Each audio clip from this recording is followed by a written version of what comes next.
Okay, you are listening to the Gamer Librarian Podcast, the best podcast you can find on this side of the multiverse.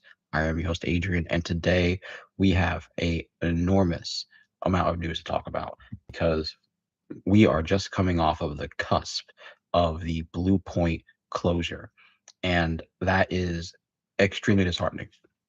Now, it was rumored that Blue Point was working on a God of War live service game. And that is, you know, all right, maybe in some realms a game like that would be fun. But there was confirmed reports that they were in fact potentially being placed to poised in a place to create the Bloodborne remake or at least work on Bloodborne of some kind. And that is incredible, but ultimately there is a lot of hoops in there and we don't know where any of that's going to go. What's going to happen with the Bloodborne IP?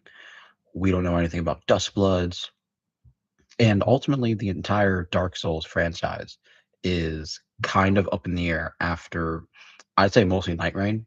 I think Night Rain offering this weird multiplayer type vibe to it, it costing different, not just not a full price game, but $40 and being relatively multiplayer focused and not included with Elden Ring in any way.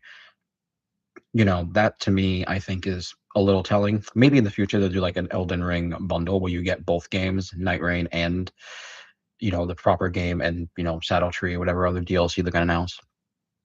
So with that franchise, it's kind of hard to say what's gonna happen. And I think until we see Duskbloods is not until we're gonna see that anymore, right? Like we're not gonna know any more about the Dark Souls franchise, Bloodborne until ultimately Duskbloods is out, which is awesome. I mean, I think the player versus enemy dynamic is confusing for a lot of people when it comes to games like that and how they work. And I think that a lot of ways they can work well.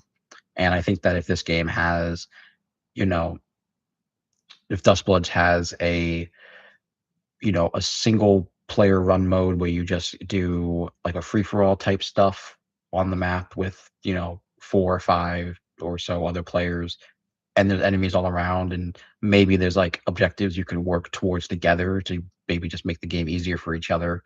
Obviously maybe you get like objectives together and you're forced to work together, which might be something, or you just fight players and you gank them, which would be something. So ultimately I'm excited to see where Duskbloods places FromSoft and that whole genre of gaming, where we're going to lead the future. Like I'm excited to see where that's going to be, but it being a Switch exclusive, it being a relatively seeming online multiplayer focused game, very much like Night Rain, that's going to hinder, I think, that progress, for the expansion of the series until we see like an Elden Ring 2. And I think that is a large ask because I think now any other Dark Souls game, if not the Elden Ring type size of scope, I feel like it's not going to have the same degree of success or interest. Obviously, the name is behind it, so it's going to do that well. When it comes to the whole series that we could talk about, that FromSoft just has Dark Souls, Demon Souls, Bloodborne, Sekiro, everything from um, the creators over there. Ultimately, it is excited to see where it's going to go. And I'm here for the ride, but there is, the multiplayer stuff. I just think really kind of it holds it back with Night Rain, and obviously, I think even more so the type of design choices that they have. I mean, I think the first map for Night Rain, okay, the second map is not good. So if it's like that same kind of ideas and those same kind of executions, I don't really know if it's gonna work out the same way. I'm excited. And this is pretty much a massive franchise, right? I mean, I think it's pretty much like say that like Elden Ring is most likely here to stay its entirety. that's a lot for something in gaming, and you made your mark and become like a staple. I think that the Elden Ring is a staple for the third person action fantasy RPG style. Something else has turned in renewed fashion, and I feel like they've gone away. So maybe some of these other property or franchises they haven't gone for a long time. They've been revamping their image, their branding for the entirety of the last like 10 years or so. And it all comes from one misstep, and that was Resident 6. Resident 6 was massively like I was there at launch. I was a relatively renewable fan. I played 4 and 5 up to those points, and I played 6. I had a blast. It was fun. It was last. I think that game at least in the mainline franchise, that off co-op. That was still really cool. And ultimately, was it like a big Resident Evil type? No, it was definitely more like action and adventure type game. And Resident Evil 5 had same times, even they still had like a big puzzle and the massive, segmented co-op moments, which was pretty cool. Like even the vibe, the characters for a whole storyline, where it is very jumping between different storylines with 6 characters. Not forced, but they're not like the best. And so I love Resident Evil 6. I think it was so fun. I played it since launch, but memories back then were pretty fun. And to see Resident Evil go from probably towards its lowest point to taking it to new heights since then, 7, 8. Right? I think those games had already been said enough. But they did for first person horror. I think we had a game like Outlast. I think they kind of already opened that for that. But Resident Evil to go from its hereditary control fixed camera to the third person over shoulder stuff you see in Resident Evil 4. It's to completely turn on its head. Not just to two games, first person, this new franchise, but offering still very scary Resident Evil experience with refined in the two games, and I that comes in full force in 9, which is incredible. The mix between horror and action is awesome, which ultimately leaves me in the realm of where does that leave Resident? I mean, we could talk about we were lore, right?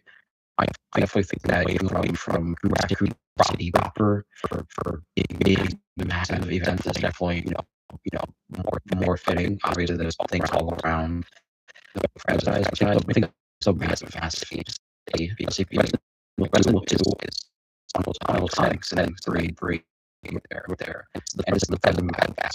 So let's say that's massive game later back and we also were just featuring the arms so obviously some like we could go with the lore with Grace and Grace and not really outbreak.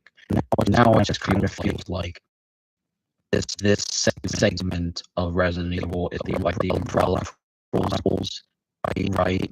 Like that was an older Resident Evil game, and it's kind of feel like that's gone. I mean, Resident Evil really it feel like Resident Evil in 7 if like other horror games with Resident Evil like the label, and then they tie tiny bit with some references and obviously credit stuff. And even to that point, it's not big eye to those two games. And this one feels legit Resident Evil sequel, which is something that we have, I think, created a very long time as last 3 years, already Resident Evil. And that was at least us further. I mean, and it's some there's a family who even likes the live action movie like Alice.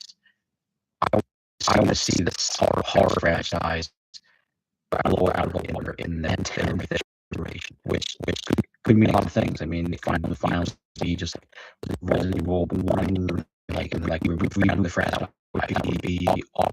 I think the thing I think Resident Evil 9 is obviously a continuation with Leon's story and a little bit of that. Maybe that's DLC. I would rather that be like Resident Evil 6.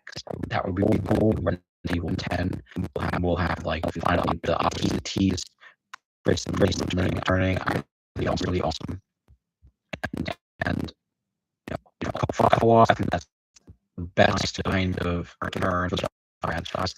Co-op things, and it was we're not introduced.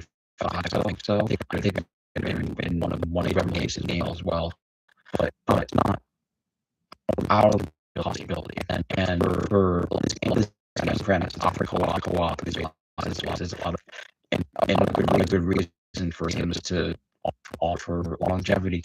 You have people playing the games for massive amount of time, rather than just like being like, all right, well, I want to adventure through this game again, fifth time or whatever.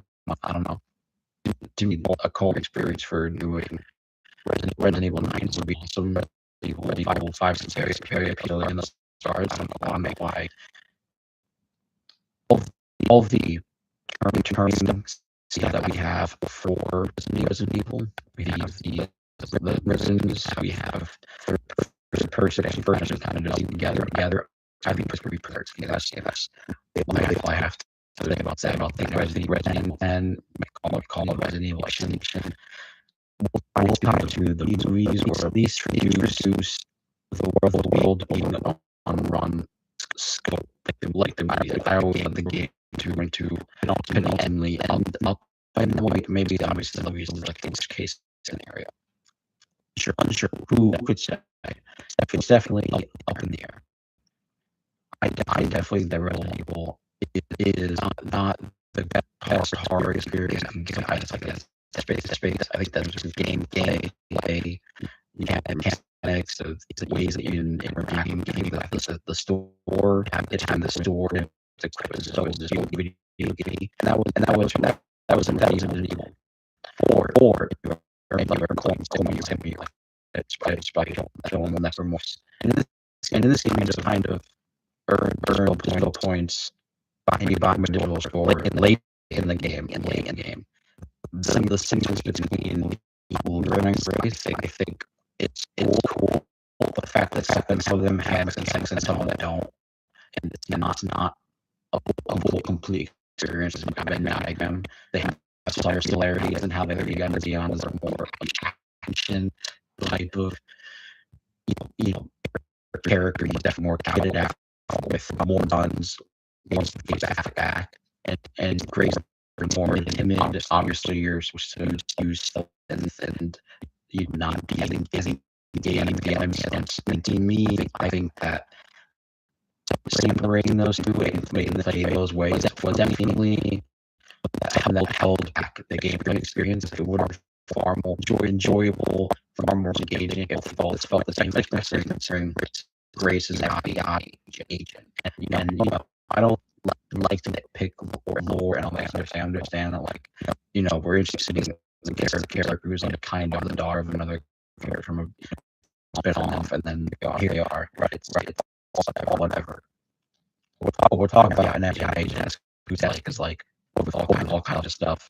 I feel like maybe there's been some other combative engagement they could offer to Grace in what makes ways after this game.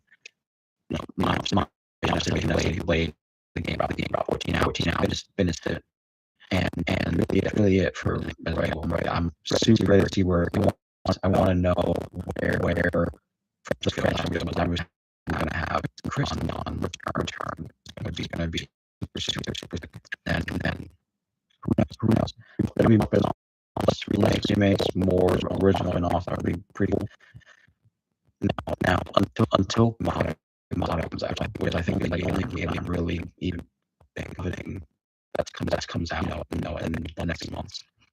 I would probably turn to 2014 to finish up Dawn Walker or whatever, the latest one, and just characters in order to maybe try to kill them. And I get back into that naming. We're going to go down. This is kind of a lull series, bring some out on releases. Maybe we'll play some new there, but I don't have anything on the horizon just yet.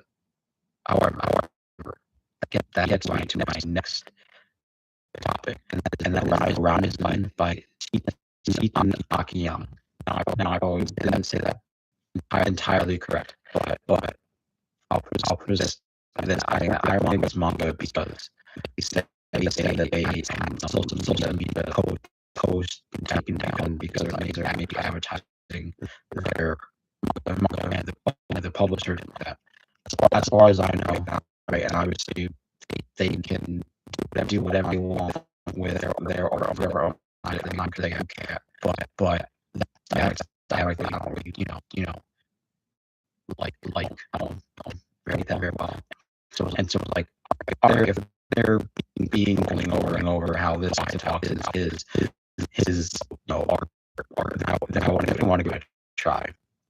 And I've said it before, and don't mind not typically a short story. I like a whole experience. I mean, I've been reading 20 years, and that's basically it. So ultimately, when it comes to these short story experiences, I'm always golden eyes, and they're actually rather engaging. Like I read lots of King stories, and I remember half of them, but I read Horizon, and I was like, you know what, this could be like the perfect anime movie. It could be a really great episode type thing. It could be whatever.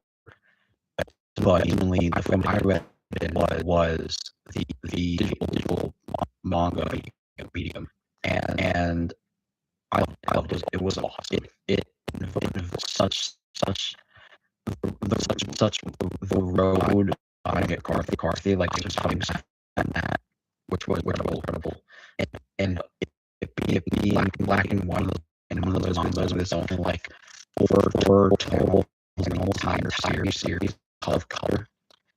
To me, those are one of the biggest treats to read a manga, and they have those full panels. Obviously, ink or whatever is expensive to sell, which definitely the way, and Black does kind of get in the way of how we kind of affects the reader and how they're digested. I think that comes in some play. I think stories like One Piece, where you're doing big giant graphical novels, maybe even the type of Dragon Ball, being so detailed all the time gets difficult. And I like when some of the stories are more simplistic. Obviously, not every panel needs to be as detailed and fun things, everything. I think there's something like more special about being able to just make art that's still distinguishable, identifiable, even when chicken scratch, like things are out of the line, like definitely just like scratch. I mean, I don't want art, but I definitely feel like on the vibe of the story, any kind of medium can any kind of art style can tell a story. So the little bits of Horizon where the art is just magnificent color, or there's like your emotional feeling. And if you remember about incredible terrorizing vibes, it made me really want to read that. Definitely awesome. That was a big treat for me to read. It was surprising, and coming off of with a few of the mangas I've been happening out of, that was a very particular treat. I very much enjoyed it. One Piece already did. One Piece is on chapter 1175. They pyramid dragon for and so kids are there for there. We thought that was gonna happen, of course. but still technical crazy, and One Piece is absolutely insane. Don't know where it's going to go, but now that the fighting is here now, VAF, I think things are going to pick up. I think you're going to see a lot more action coming up soon. TV shows. Isn't that relatively very cool twist. I think Twist is probably the most distinguishable show where it's like, oh, this is pretty, but it's definitely not like something you could figure out early on. Definitely just forcing it in there. But still awesome. So pretty now. Scream 7. This is something that he didn't think would happen. I mean, I think Scream 6 came out right when we started talking. I could be wrong, but I figured can't wait to be in Scream. It's already this completely done. I mean, the story is in Sydney. It's unfortunately like our ghost story. Now, I will say, entire movie is awesome from start to finish. Like, there was a single moment where I wasn't engaged, but there's definitely like as you start to process the movie, as you watch it, and you realize like, they go about as it doesn't make sense, kind of, and then they hit you with the twists, and the twists really stopped it. I mean, I'll say it. I preferred for Stu Macher's character to actually return. I would have preferred that over AI's this is her character. Do you know what I mean? I didn't really enjoy that. That was really the best. It was just cringe. I felt like cringe. And so, no, it was definitely something when, because for me, the movie starts off with the Stu Miles house museum and his workout, right? I won't say anything else regarding that, but I legitimately thought that it was Stu based on that building burned down. That was some kind of stupid symbolic thing, right? To me, that maybe Stu just lives in his house, he sells it, and it's like a museum to the town, whatever. Ultimately, no firm can return from the dead, and it's been meant to be for over 20 years. But I still think that kind of person would have been preferable over AI, and I mean, it's only it feels like more salt in the wound because the sun stuck. They're just crazy. Like Sydney just moves next door to these people, and they're just crazy, and they get obsessed with her. Like, I don't vibe with that. I mean, obviously there's some like what condition makes them create any way to kill all friends or whatever. That wasn't it, man. That wasn't it. I was way. Definitely for the first time for somebody who really enjoyed seeing the animal back, and when he takes a more reserved role in this movie. Ultimately, those every single one of them, because they are the best slasher like out there. I mean, there's no kidding. We get a Scream 8 on them. No, this doesn't really TV Scream 8, but that's the best franchise. It's $1 billion guys now. That's a lot. It says a lot. And we'll end it with Trials. This is a movie I've seen it from every years, literal years, and I didn't know where it was from. Never had to watch it for now. I can't remember on Netflix. Triangle Sadness. It's about class money. Awesome, incredibly awesome. And besides video games, I assume pretty cool. I'm pancakes, thin cream, Coke cherry float, and guava. I just wanted to share that a little bit. And ultimately, there's no video games to talk about that's not like that. I think coming up, we'll stay tuned because there is a Nintendo NG came out, which isn't spectacular, but here's what I'm saying. I think that like if they can promote better indie AAA, single A, double A, if they can, get all quality games across the board, then we will look into these types of spaces more and more. Because these indie spaces are also a lot. Like there's a lot of these smaller games that maybe just at showcase the new ones than maybe Game Awards or the summer game, whatever, right? And use their own. I love all size games, which is awesome. Trying to show love to all of them, but when we get at things like Game Awards and the last thing that they show off is a what looked like a finished game, and then ultimately doesn't get received as a fun playing game.